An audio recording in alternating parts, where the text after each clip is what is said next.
இன்றைக்கி soya chunks வச்சு try வறுவல் எப்படி பண்ணுறதுன்னு பார்க்கலாம் வாங்க. அதுக்கு 100 கிராம் ஆஃப் சோயா சங்க்ஸ் நான் எடுத்துகிட்டு அதை சுடுதண்ணில் போட்டு ஊற வச்சிடலாம். அதுக்கப்புறம் எது சாப்பிட்டாலும் சீரக தண்ணி குடிக்க மறந்துடாதீங்க.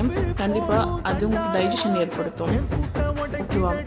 இப்போ வாங்க, வெங்காயம் தக்காளி உங்களுக்கு எவ்வளோ வெங்காயம் தக்காளி போடணும்னு நீங்கள் விருப்பப்படுறீங்களோ அவ்வளோ நீங்கள் போட்டுக்கலாம். நான் ஒன்று தான் எடுத்திருக்கேன். ஓகேவா? இப்போ கடுகு சீரகம் வெங்காயம் தக்காளி போட்டு நல்லா வதக்கிக்கலாம். வதக்கினதுக்கப்புறம் ஊற வச்ச சோயா சங்க்ஸ் எடுத்து நல்லா புழிஞ்சு கட் பண்ணி எடுத்துக்கலாம். ஏன்னா அப்போ தான் மசாலா ஃபுல்லாகவே அதில் இறங்கும். இப்போ சில்லி பவுடர், கரம் மசாலா, மல்லித்தூள், உப்பு, சிக்கன் மசாலா இது எல்லாமே போட்டு நல்லா வதக்கிக்கலாம். வதக்கினதுக்கப்புறம் கொஞ்சம் தண்ணி ஆட் பண்ணால் நல்லா கிரேவி மாதிரி ஆகும். அதுக்கப்புறம் சோயா சங்க்ஸை போட்டு நல்லா பெரட்டி எடுத்தீங்க அப்படின்னா செம்ம ப்ரோட்டீன் ரிச் ஒரு ஃபுட் அப்படின்னா இதுதான்.